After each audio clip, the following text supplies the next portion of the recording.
Homie, I debated you on TV 4 to 6 weeks ago, and you said we were weeks away from it. Now you're making condescending remarks because you can't defend the fact that this war is not going your way. Wait, one more time. Not going Name one political concession. Name one political concession. Honestly, I'm not going to have this guy's Everybody. What happens when a confident political commentator walks into a live TV debate expecting an easy win and instead gets completely thrown off by one simple question? Because that's exactly what unfolded on CNN NewsNight with Abby Phillip. And let's just say it did not go the way Scott Jennings probably imagined. Before we dive into the full story, comment where you're watching from and don't forget to like and subscribe so you don't miss the next one. So here's the setup. Progressive host Adam Mockler didn't ease into this discussion. He went straight for it. No warm-up, no soft framing, just direct pressure right out of the gate. And almost immediately, you could feel the tone shift. And trust me, what happens next is exactly that kind of moment. Let's get into it. New question. Just how popular is this war with Iran? President Trump says that the war with Iran could take days at first if he wanted to, but then he said it would be weeks. And now he says that now that it's carried into its third month, despite higher gas prices at home and plummeting polls at home as well, Pete Hegseth is saying that America is right behind the president. When I talk to Americans, and especially when I talk to the troops, they are grateful for a president who has the courage to take on this threat after 47 years of what Iran has done, targeting and killing Americans. What I'm concerned about is we are not safer. And I would just like to know why you have not sought the support of the American people. And 3 out of 5 Americans are against this war today. I believe we do have the support of the American people, and we have briefed regularly what this mission looks like and why it's critically important that we undertake it. You don't care whether the American people support this war. The American people are quite smart. They understand and see through spin. They know that a regime that says death to America, that seeks nuclear weapons and the ability to deliver. Did they lie about the range of their missiles? The picture that Hegseth is painting there is wildly different from what the polling is actually showing. Just 34% of Americans support the war efforts, according to a new Reuters Ipsos poll. And just 25% say that it's worth it, while 53% say it's not. So even among Republicans, only 58% say that the benefits outweigh the costs. And despite gas prices skyrocketing to the highest level in 3.5 years, President Trump is echoing his defense secretary. And I actually think it's very popular, what I'm doing. I can tell you worldwide, the world is thanking me because I shouldn't be the one that's doing it. Other presidents should have done it long before me. And other countries should have done it. We were not helped by NATO at all. Other countries should have done it. It seems like there's a lot of wishful thinking going on here inside the administration about how popular the war is, how Americans see the war. I've looked at poll questions that ask this in all kinds of different ways, right? I read you several of them. Here's another one. In the long run, does military action in Iran make America safer, less safe, or have not much impact? Only 27% say it makes us safer. So, it's either the American people are smart enough to know what they think about this war or they're not. Well, I think the Secretary Hegseth did a pretty good job. He was combative. He was firm. He was kind of macho. He was also, I think, weak on strategy overall. The polls that you cite, Abby, reflect the fact that they have no end game. And I think I am distressed for the administration for that reason. I don't think they know how this is going to end. I don't think they know how they want it to end. I believe that you have a chaos at the top right now, and everyone is holding their breath. I hope that the president doesn't, in a moment of peak, decide to take out the infrastructure in Iran just because he's angry and frustrated that the thing has dragged on so long. I hope he does not do that because I worry that nobody at this table and nobody in this country knows where the hell this thing's going. Yeah, Pete Hegseth wasn't acting macho. He was playing a macho person on TV. He is not actually macho. We are dealing with a war that is failing on a daily basis as Donald Trump has taken his machismo. Because he was performing. It was a performance for Donald Trump. Didn't you know? It was a performance for Donald Trump. Donald Trump is very impressive. He's taken his 2 largest campaign promises, no new wars and lower prices, ending inflation, and he's messed both of them up. He started a new war that spiked inflation, and now this war is actively failing. An interesting statistic is that Americans have spent collectively $23 billion extra on the gas pump. And that's money that could have gone towards daycare, towards childcare. We'll sit here and you'll laugh at Americans spending money, but the reality is we are failing this war. The purpose of a war is to extract political concessions from the enemy. Can you name a single political concession we've gotten from them? Anything at all? Or are you talking to Any political concessions? So you can't name one. So here's what we're doing. No political concessions. When you get up past your bedtime, you get hyper. Here's the deal. Now here's where the dynamic really starts to reveal itself. And once you see it, you can't unsee it. Watch how Scott Jennings operates in these moments, especially when he's across from someone like Adam Mockler. Instead of directly engaging with the substance of what's being said, he pivots. Not to stronger arguments, not to clearer evidence, but to tone, to dismissiveness, to little personal jabs that are designed to throw the other person off balance. And you can see it happening in real time. While the discussion is moving, while points are actually being made, he cuts in with sarcasm. That quick, "Oh, you're the expert now," followed by that knowing laugh. Not to add anything meaningful, but to undermine, to plant doubt, to shift the energy in the room. Then it escalates. He leans into that condescending framing, talking down, making it seem like Mockler is inexperienced, like he's out of his depth. The kind of rhetoric that tries to shrink the other person instead of addressing what they're actually saying. And that's the pattern. Because when someone comes prepared with structured points, with facts laid out clearly, it forces a choice. Respond to the argument, or try to discredit the person making it. What you're watching here is that second option playing out. It's not really about debate at that point, it becomes about control, about tone, about who can dominate the moment rather than who can defend their position. But here's the part that makes this interesting. That strategy only works if the other person backs down. And in this case, that's not what happens. Weapons for the largest state sponsor of terrorism in the world. Period. Full stop. The president believes, and he may be right. I spoke to a retired Rear Admiral today, Mark Montgomery, who's at the Foundation for Defense of Democracies.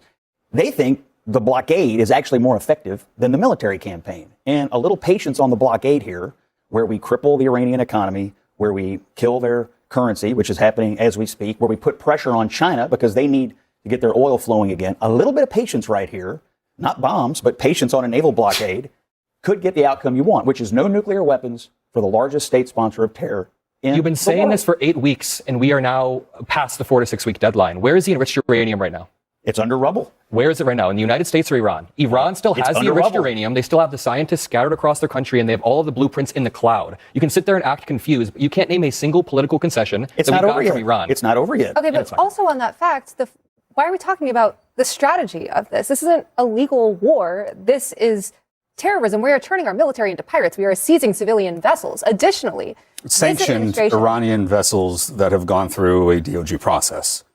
We are. You can call piracy in if words don't have any meaning, but we have sanctions against these vessels, and the EU has sanctions against these vessels. In some cases, the UN has sanctions. But one of the most egregious aspects of this is the white Christian nationalist twist that Pete Hegseth has added onto this, saying that this conflict that we started, that we have sacrificed our own service members for, is ordained by God. Is bombing a school full of schoolgirls ordained by God? Is our prices going up and us not being able to afford an ambulance, we call an Uber instead? Is that ordained by God? In 1983, I was in Beirut when the Marine Corps barracks was blown up by a suicide bomber sponsored by the Iranians. It's not 1983, 230 Marines died. That's awful. That's terrible. But that is not. It's They not also 1983. took out a couple of dozen at the U.S. Embassy. Geraldo, we downtown murdered an Beirut. entire school of children.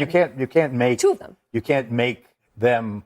Suddenly a victim. Okay, the real question is, what have we got? I actually think the school children are victims. I think the civilians that are dead are victims. Yeah, I do. But hold on, I do think. Look, just to be clear, I mean, obviously, Marines being killed is terrible. School children being killed is terrible. But there's a big difference between Iran willfully bombing, U.S. military targets, and the United States bombing a school and then not acknowledging it.